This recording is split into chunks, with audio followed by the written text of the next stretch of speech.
Hello everyone, welcome to my channel Fight for Your Dreams. So let's fight with me. I am Amandeep. As you know कि हमने यहाँ पर history की series start कर रखी है, तो आज हम हिस्ट्री का सबसे इम्पोर्टेंट टॉपिक कवर करेंगे, अच्छे से समझेंगे एंड आई प्रॉमिस कि आपको इसमें बहुत डेफिनेटली बहुत मज़ा आने वाला है। तो स्टार्ट करते हैं। देखिए, हिस्ट्री समझने से पहले हमें जिस क्षेत्र का इतिहास हम पढ़ने जा रहे हैं, उस क्षेत्र की भौगोलिक ढांचे के बारे में हमें पता होना चाहिए। तो हम प्राचीन भारतीय इतिहास पढ़ रहे हैं, तो उसी के लिए हमें भारत का भौगोलिक ढांचा बिल्कुल पता होना चाहिए। देखिए, कोई भी संस्कृति है, किसी भी संस्कृति के विकास में भौगोलिक जो कारक होता है वो अपनी महत्वपूर्ण भूमिका निभाता है, ठीक है ना। किसी ने ये सच ही कहा है कि भारत के भूगोल को समझे बिना भारत के इतिहास को समझा नहीं जा सकता है। यानी कि अगर हम प्राचीन भारत के इतिहास का अध्ययन करते हुए भूगोल के माध्यम से अगर नहीं पढ़ेंगे तो हम बहुत सारे क्वेश्चंस ऐसे होंगे जिसको हम नहीं समझ पाएंगे। देखिए, अगर हम भूगोल को साथ में लेकर चलते हैं ना, तो बहुत सारे क्वेश्चंस हमारे दिमाग में जो होते हैं उसको हम क्लियर कर पाते हैं। तो जैसे क्वेश्चन का मैं एक एग्जांपल देती हूँ कि कोई भी सभ्यता, मान लीजिए हड़प्पा सभ्यता है। हड़प्पा सभ्यता में पता है कि पश्चिम से स्टार्ट हो रही है, पश्चिम के इलाकों में ये थी, ठीक है। लेकिन हम ये भी सोचिए इस बात को कि ये पश्चिम से ही क्यों स्टार्ट हुई है, पूरब से क्यों नहीं स्टार्ट हुई, दक्षिण में क्यों नहीं स्टार्ट हुई, ठीक है। भारत का जो प्रथम साम्राज्य गंगा घाटी में ही क्यों उदित हुआ। भारत का जो प्रथम साम्राज्य जो था मगध साम्राज्य, वो गंगा घाटी में क्यों उदित हुआ, ठीक है। जब पहला नगरीकरण खत्म हो गया था, पहली हड़प्पा सभ्यता खत्म हो गई थी, तो दूसरी नगरीय सभ्यता बनने के लिए 1000 सालों का क्यों इंतजार करना पड़ा, ऐसा सब क्यों हुआ। और फिर दोबारा जब नगरीकरण हुआ तो वो गंगा घाटी के क्षेत्र में क्यों हुआ, वापस वहीं पे क्यों नहीं हुआ जहाँ पर पहले प्रथम सभ्यता थी, या फिर अन्य दक्षिण क्षेत्र में या पूर्व के क्षेत्र में क्यों नहीं हुआ। ये जब तक हम इतिहास को समझने के लिए भूगोल की हेल्प नहीं लेंगे तब तक ये ज्ञान अधूरा ही रहेगा। तो हम ये हिस्ट्री को इतना इंटरेस्टिंग वे से पढ़ेंगे, डेफिनेटली आपने ऐसी कभी पढ़ी भी नहीं होगी। तो स्टार्ट करते हैं कि भूगोल का ज्ञान भारत के इतिहास के ज्ञान का पूरक होता है। स्थान की अवधारणा के अभाव में इतिहास अपने लक्ष्य से भटक सकता है। कि अगर हमें किसी जगह की लोकेशन का अच्छे से पता नहीं होगा तो हम उस जगह की इतिहास, हिस्ट्री के बारे में भी हम ढंग से नहीं समझ पाएंगे। इतिहास को मानव इतिहास और पर्यावरण की इतिहास दोनों के रूप में देखना चाहिए। हिस्ट्री को हम ऐसे नहीं मान रहे हैं कि हाँ किसी इंसान का हम इतिहास पढ़ रहे हैं, नहीं। अकेले इंसान का इतिहास नहीं, हमें पर्यावरण, इन्वायरमेंट की जो हिस्ट्री है उसको भी समझना पड़ेगा कि स्टार्टिंग के अंदर जो मौसम था, ठीक है, वहाँ का मानसून, वहाँ की मिट्टी, पानी, जलवायु कैसी थी, उस सब के बारे में हमें पहले पता होना चाहिए। उसका इतिहास भी हमें देखना ही पड़ेगा। तो वही हम देखने जा रहे हैं। भू आकृति का विभाजन, भारत की भू आकृति का विभाजन है पहला। फर्स्ट पॉइंट हमारा है हिमालय के पर्वतीय प्रदेश। तो हम स्टार्ट कहाँ से कर रहे हैं, हिमालय से स्टार्ट कर रहे हैं। तो सबसे सुंदर जगह हिमालय, प्यारा हिमालय हमारा। तो हिमालय स्टार्ट करने से पहले एक ज़रूरी पॉइंट है जो मैं आपको पहले बता दूं कि माउंट एवरेस्ट की जो हाइट है उसके अंदर इंक्रीज़ हुआ है, ठीक है। नेपाल और चीन की सरकारों ने मिलकर, दोनों ने मिलकर ये फैसला लिया है और इसको दोबारा से मापा है। पहले तो क्या था, माउंट एवरेस्ट की हाइट 8848 मीटर थी, ठीक है ना, 8848 मीटर थी। लेकिन अब इसके अंदर 0.86 मीटर में इसके अंदर वृद्धि हुई है। यानी कि अब जो माउंट एवरेस्ट की हाइट हो चुकी है वो 8848.86 मीटर हो चुकी है, ठीक है। आई होप ये आप याद रखोगे अगर क्वेश्चंस अगर कहीं आते हैं तो। हिमालय की ऊंचाई नेपाल और चीन की सरकार ने मिलकर इसकी ऊंचाई में संशोधित किया है और स्वीकार भी किया है, और इसकी ऊंचाई अब 8848.86 मीटर हो चुकी है, ठीक है। तो अब देखते हैं पूर्वी हिमालय। हिमालय के जो क्षेत्र हैं उसको डिवाइड कर दिया, पूर्वी हिमालय, पश्चिमी हिमालय और मध्यवर्ती हिमालय। तो हिमालय जो है उसने भारत का वैसे हिस्से के रूप में बहुत हेल्प की है भारत की, ठीक है। ये इम्पोर्टेंट रोल प्ले करता है हमारी सीमाओं की सुरक्षा करने में। तो भारत की हिमालय सीमा जो है वो बहुत नवीन यानी नई बनी हुई है। भारत की जो हिमालय की जो सीमा है वो बहुत नवीन है। हिमालय की ऊंचाई 4 चरणों में बढ़ी है। हिमालय की जो हाइट बनी है ना वो ऐसे नहीं है कि एकदम से 8848 मीटर हो गई है, नहीं। इसकी जो हाइट हुई है वो 4 चरणों में बढ़ी है।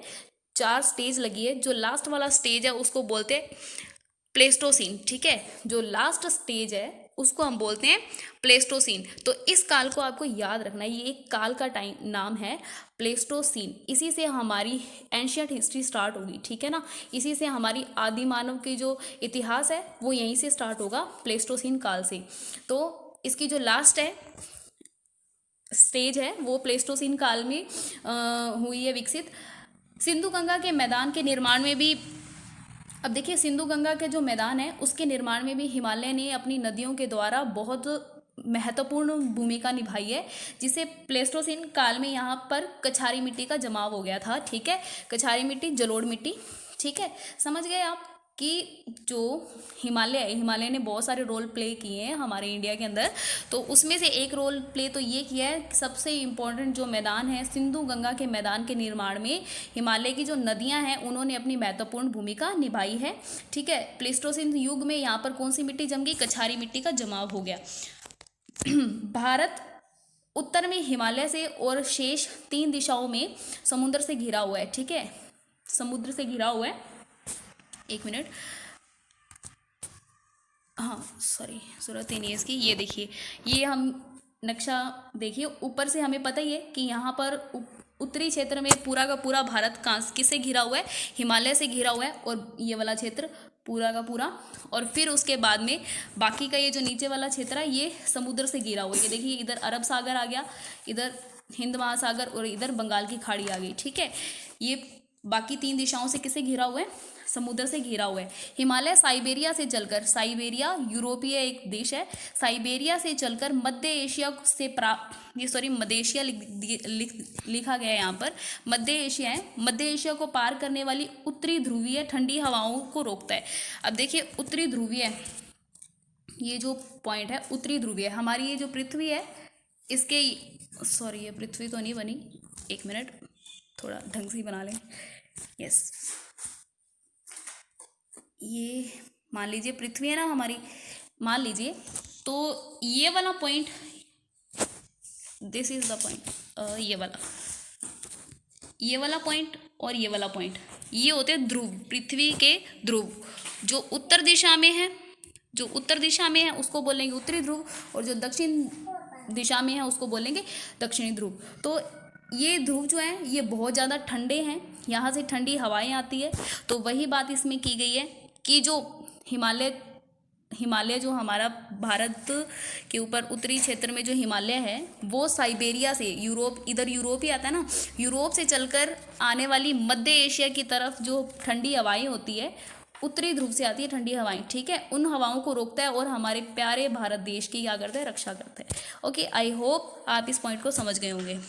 इसी प्रकार उत्तर भारत की जलवायु, इसी कारण से उत्तर भारत की जो जलवायु होती है लगभग पूरे साल काफ़ी गर्म रहती है। हिमालय बहुत ऊंचा होने के कारण उत्तर से होने वाले हमलों से भी देश की रक्षा करता है, ठीक है।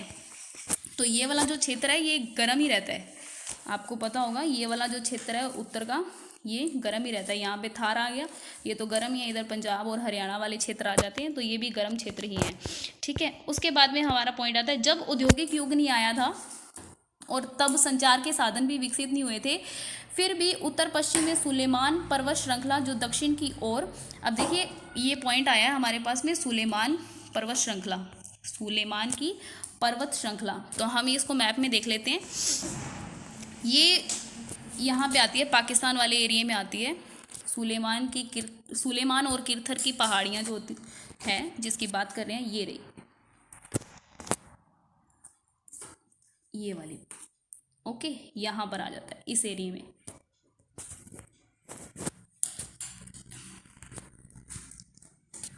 ये रहा सुलेमान और किरथर की पहाड़ियाँ, ये हमारे इधर हमारा अपना हिमालय है। हिमालय के दक्षिण के अंदर जो हिमालय की पर्वत श्रृंखला है उसकी कड़ी है, ठीक है। ये कड़ी है, जोड़ती है, ये जुड़ती है किससे? हिमालय की पर्वत श्रृंखला से सुलेमान और किरथर की पहाड़ियाँ जो पाकिस्तान में है, ठीक है। आई होप इतना पॉइंट आपको समझ आ गया होगा, ओके। तो जब औद्योगिक युग नहीं आया था उस वक्त सुलेमान की, अब पहाड़ियाँ अब आपको याद रहेगी, सुलेमान की पहाड़ियों से 3 दर्रे निकल रहे हैं, ठीक है। उन दर्रों का नाम है खैबर, बोलन और गोमल दर्रे से पार की जाती थी। तो लोग आते कहाँ से थे भारत में आने के लिए? सुलेमान की पहाड़ियों पर जो दर्रे बने हुए हैं, खैबर, बोलन और गोमल। ठीक है, अब दर्रे से कंफ्यूज मत होना। दर्रे क्या होते हैं? दर्रे क्या होते हैं? दर्रे होते हैं दो पहाड़ों के बीच में जब कोई प्राकृतिक मार्ग अपने आप बन जाता है ना, और उससे होकर पर्वतों को पार कर दिया जाए, उसी को दर्रे बोलते हैं। मान लीजिए ये है हमारा एक पहाड़ और ये हमारा दो पहाड़, ये इसमें से रास्ता बन गया है प्राकृतिक रूप से, कोई खोद के या तोड़ के नहीं बनाया है, ये प्राकृतिक रूप से बना रास्ता है, और इस रास्ते से इन दोनों पहाड़ों को पार कर दिया जाएगा और इसी रास्ते को हम बोलेंगे दर्रा। आई होप दर्रा आपको समझ आ गया होगा। तो सुलेमान और किरथर की पहाड़ियों पे, सुलेमान की पहाड़ियों पर 3 दर्रे की बात कर रहे हैं। कौन कौन से? बोलन दर्रा, खैबर दर्रा और गोमल दर्रा। खैबर, बोलन और गोमल दर्रे से पार कर ली जाती थी। दक्षिण की ओर सुलेमान पर्वत श्रृंखला बलूचिस्तान में किरथर पर्वत श्रृंखलाओं से जुड़ी है, जिसे बोलन दर्रे से पार किया जा सकता है। ठीक है, दक्षिण की ओर सुलेमान पर्वत श्रृंखला बलूचिस्तान में किरथर पर्वत श्रृंखलाओं से जुड़ जाती है। सॉरी, सुलेमान की जो पर्वत श्रृंखला है, ये रही सुलेमान की पर्वत श्रृंखला, दक्षिण में किरथर की पर्वत श्रृंखलाओं से जुड़ जाती है। सुलेमान की पर्वत श्रृंखला दक्षिण के किरथर की जो पर्वत श्रृंखला है उससे जुड़ जाती है। ठीक है, और इसको किससे पार किया जा सकता है? इसके बीच में रास्ता आता है जिसको हम बोलते हैं बोलन दर्रा। ठीक है, आई होप ये समझ आ गया होगा आपको। ओके, नेक्स्ट पॉइंट की ओर हम चलते हैं। हिमालय पर्वत श्रृंखला का पश्चिमी विस्तार, जिसे हिंदू कुश कहते हैं, हिंदू और अक्सास के बीच पार करके इसको लोग आते थे। इस दर्रे पर एक और तो भारत और दूसरी ओर एशिया और पश्चिमी एशिया के बीच व्यापारिक संबंध स्थापित करने में संत लिखा गया है यहाँ पे। ठीक है, संबंध स्थापना करने में इन्होंने क्या किया है? संबंध स्थापित हुए हैं, बड़े संबंध स्थापित हुए हैं। संत स्थापित हुए नहीं, संबंध आएगा यहाँ पे। ठीक है, क्या कह रहे हैं? हिमालय पर्वत श्रृंखला का पश्चिमी विस्तार, जिसे हिंदू कुश कहते हैं, हिंदू और अक्सास के सिंधु है बेटा, ये सॉरी यहाँ पे सिंधु आएगा। ठीक है, सिंधु नदी और अक्सास के बीच पार करके लोग आते थे। ये एक दर्रा है जो एक तरफ तो भारत, दूसरी तरफ मध्य एशिया और पश्चिमी एशिया को व्यापारिक और सांस्कृतिक रूप से जोड़ते थे। ठीक है, अब आते हैं सिंधु गंगा के मैदान। हिमालय की पर्वत श्रृंखलाओं से अपक्षीय भूमि कटाव के कारण जलोढ़ मिट्टी का इकट्ठा होना तथा सिंधु गंगा के मैदान का निर्माण करना। तो हिमालय की पर्वत श्रृंखलाओं से नदियाँ निकल रही है। ठीक है, उन नदियों से जो भूमि कटाव हो रहा है या कुछ चीज़ें बच रही है पीछे, उससे क्या जलोढ़ मिट्टी इकट्ठी हो रही है। ठीक है ना, अब एक बार जलोढ़ मिट्टी की इंपॉर्टेंस अपने समझ लेते हैं कि कटाव से जलोढ़ मिट्टी इकट्ठी हो रही है। जलोढ़ मिट्टी जो होती है ये नदियों द्वारा लाई गई मिट्टी होती है, नदी द्वारा ही आ रही है भूमि कटाव के कारण। ठीक है, नदियों द्वारा लाई गई मिट्टी को जलोढ़ मिट्टी कहते हैं। इस मिट्टी के अंदर पोटाश की बहुलता बहुत ज़्यादा होती है, जिससे कि ये मिट्टी ज़्यादा उर्वरक बन जाती है। ठीक है, और देखिए अब ये जलोढ़ मिट्टी का एक पॉइंट होता है कि जो पुरानी जलोढ़ मिट्टी होती है उसको तो बोलते हैं बांगर। ठीक है, जो पुरानी जलोढ़ मिट्टी होती है उसको बोलते हैं बांगर, और जो नई होती है उसको हम खादर बोलते हैं। ठीक है, जो नई होती है उसको हम खादर बोलते हैं। जलोढ़ मिट्टी, नदी द्वारा बहाकर लाई गई मिट्टी को जलोढ़ मिट्टी कहते हैं। ठीक है, इस मिट्टी के अंदर पोटाश की बहुलता होती है जो इस मिट्टी को उर्वरक बनाती है। पुरानी जलोढ़ मिट्टी को बांगर और नई जलोढ़ मिट्टी को खादर कहते हैं। ठीक है, इस मिट्टी से धान, गेहूं, मक्का, तिलहन, दलहन, आलू जैसी बहुत सारी फसलें उगाई जाती थी। ठीक है, धान, चावल, गेहूं, मक्का, तिलहन, दलहन, आलू, ये सब फसलें उगाई जाती थी। ठीक है, तो आप ये जो सिंधु गंगा का मैदान है ना, आप इसको एक बार अपने माइंड में रखना, बिल्कुल भी भूलना मत, क्योंकि ये एंशिएंट हिस्ट्री को जब हम कवर करेंगे ना तब ये बहुत इंपॉर्टेंट रोल प्ले करेंगे। नदियाँ और पहाड़ ये बहुत ज़्यादा इंपॉर्टेंट रोल प्ले करते हैं एंशिएंट हिस्ट्री में। ठीक है, उत्तर भारत का कछारी मैदान जो है 32 किलोमीटर धनुष के आकार में सिंधु के मुहाने से गंगा के मैदान तक विस्तृत है। इस मैदान की चौड़ाई जो है वो 320 किलोमीटर है। ठीक है, सिंधु के मुहाने से। अब सिंधु नदी कहाँ है देखिए, ये हमारी सिंधु नदी है। सिंधु के मुहाने से लेकर गंगा नदी के क्षेत्र तक यहाँ से लेकर धनुष के आकार में फैला हुआ है, ठीक है। ये धनुष तो मुझसे नहीं बना, धनुष के रूप में ये फैला हुआ है, ठीक है। इसकी जो है ये 320 किलोमीटर तक फैला हुआ है क्षेत्र, ठीक है।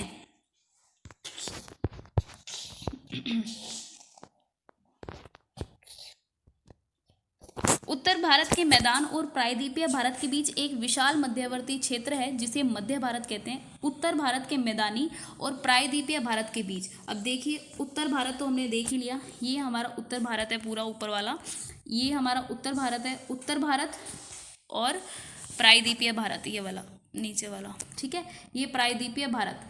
इन दोनों के बीच का जो एरिया है उसको हम बोलते हैं मध्य भारत। इन दोनों के बीच का जो एरिया है उसको हम बोलते हैं मध्य भारत, ठीक है। मध्य भारत में विंध्य पहाड़ियाँ जो होती है वो इंपॉर्टेंट रोल प्ले करती है।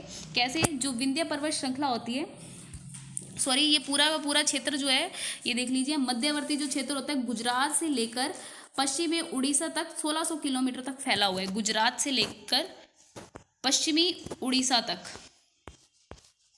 यहाँ से गुजरात से लेकर पश्चिमी उड़ीसा तक, ठीक है, फैला हुआ है, जिसका एरिया कितना है 1600 किलोमीटर है, ओके।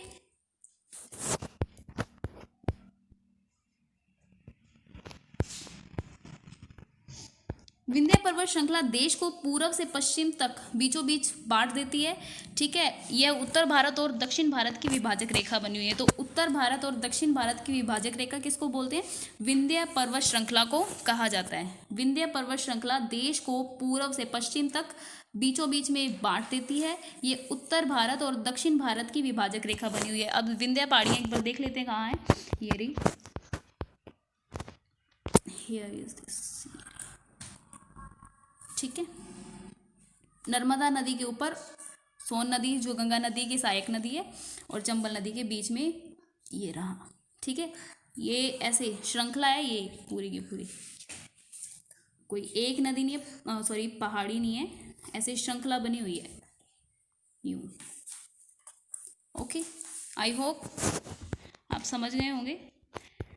प्राकृतिक संपदा के उपभोग में, अब देखिए हमने भारत की जो भौगोलिक ढांचा था ऑलमोस्ट देख ली है। अब हम इसके जो प्राकृतिक संपदा के रूप में भारत कितना आगे है, विकसित है, वो हम समझ लेते हैं। प्राकृतिक संपदा के उपभोग में देश के इतिहास में बहुत महत्व है, देश के इतिहास में इसका बहुत महत्व है, ठीक है, उपभोग का।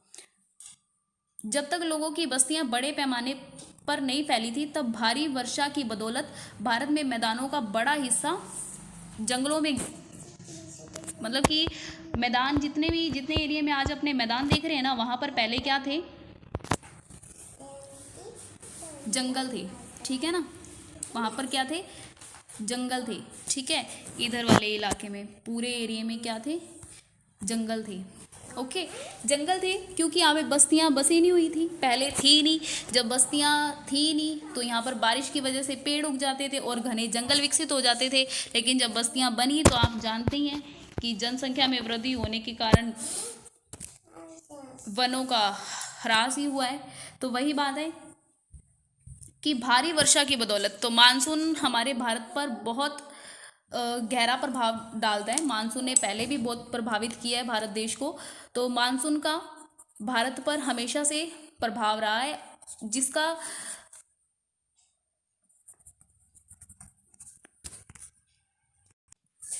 जिसका प्रभाव आदिवासियों के जीवन पर बहुत पड़ा था, ठीक है, मानसून का प्रभाव, ठीक है। मानसून की वजह से बहुत सारे जंगलों का विकास हुआ और वहाँ पर रहने वाले लोगों के लिए जो परेशानियाँ थी उस सब के बारे में डिस्कस हम आगे चलकर करेंगे, ठीक है। अगर आज मैंने ये पूरी डिस्कस की तो वो बहुत ज़्यादा बड़ा हो जाएगा, वीडियो बहुत लेंथी हो जाएगा। तो अब हम देखते हैं प्राकृतिक संपदा के रूप में। सबसे पहले हमारे पास आता है तांबा। तांबा देश भर में, पूरे देश में बिखरा हुआ है, ठीक है। बहुत समृद्ध खाने हमारे पास तांबे की, ठीक है। सबसे ज़्यादा जो समृद्ध खाने हैं वो झारखंड के पठार में है, विशेषकर से सिंहभूम में। सिंहभूम एक जिले का नाम है, सिंहभूम जिले में पाई गई है तांबे की, सिंहभूम जिले में, झारखंड में, ओके। टीन आज हमारे देश में टीन का उत्पादन नहीं होता है। प्राचीन काल में भी ये धातु हमें कम ही मिली है। कुछ साक्ष्य मिले हैं, ये धातु राजस्थान और बिहार में पाई जाती थी, परंतु इसके भंडार अब खत्म हो चुके हैं।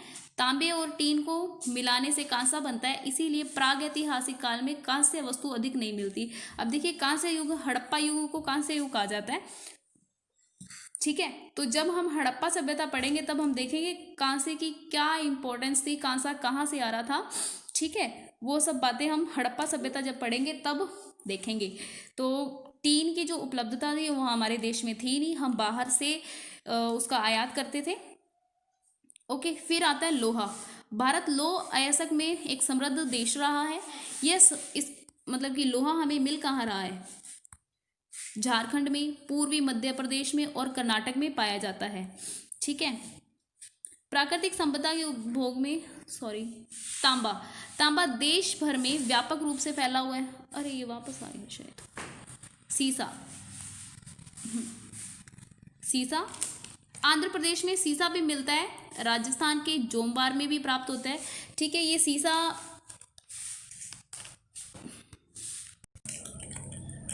जो है ईसा की 2 आरंभिक सदियों में आंध्र प्रदेश और महाराष्ट्र के कुछ हिस्सों पर जो शासन करते थे शासक सातवाहन, उन्होंने सीसे के सिक्के जारी किए थे, ठीक है। सीसा वैसे आंध्र प्रदेश में हमें मिलता है, आंध्र प्रदेश में मिलता है, लेकिन महाराष्ट्र में ये महाराष्ट्र के जो शासक थे, ठीक है, उन्होंने सीसे के सिक्के जारी किए थे। महाराष्ट्र के और आंध्र के तो थे ही शासक, उन्होंने क्या किए थे? सिक्के सीसे के जारी किए थे। और ये सीसा वैसे राजस्थान के जोमवार से भी प्राप्त होता था उस टाइम, ओके।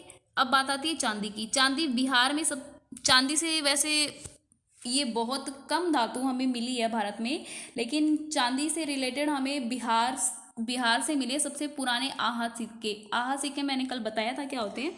बिहार में सबसे पुराने आहत सिक्के हमें मिले हैं जो चांदी के हैं, परंतु ये धातु जो है देश में विरल ही मिलती है, बहुत कम मिलती है।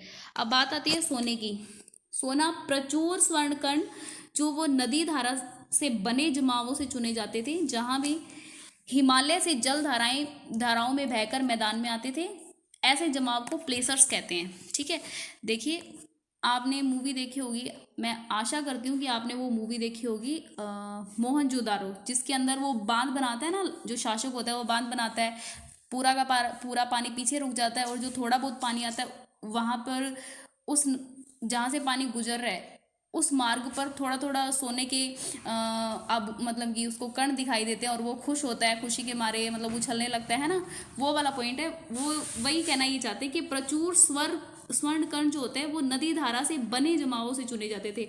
नदी की जो धारा है, जहाँ से नदी की धारा निकल रही है वहाँ पर कुछ जम गया है, वहाँ से चुने जाते थे। ये जो नदियाँ कहाँ से आती थी? ये हिमालय जल धाराओं से बहाकर अपने साथ में लाती थी, और जहाँ पर ये जमाव हो जाते थे उसको हम बोलते हैं प्लेसर्स। सोना कर्नाटक की कोलार खानों में मिलता है। सोना कर्नाटक की कोलार, ठीक है। तो अगर ये क्वेश्चन बने, सोना बनाता कौन है? सुनार से कोलार, तो कोलार से कैसे कोलार, कैसे कर्नाटक। सोना कर्नाटक की कोलार खानों से मिलता है, और सबसे पुराना सोना भी हमें 1800 ईसा पूर्व के आसपास का मिला है। सबसे पुराना सोना 1800 ईसा पूर्व के आसपास का मिला है, जो हमें कर्नाटक से ही मिला है, ठीक है। ये नवपाषाण का जो काल होगा ना उसमें हमें मिलेगा। प्राचीन काल में उपयोग में लाया गया था, लेकिन ये मध्य एशिया और रोमन साम्राज्य से प्राप्त किया जाता था।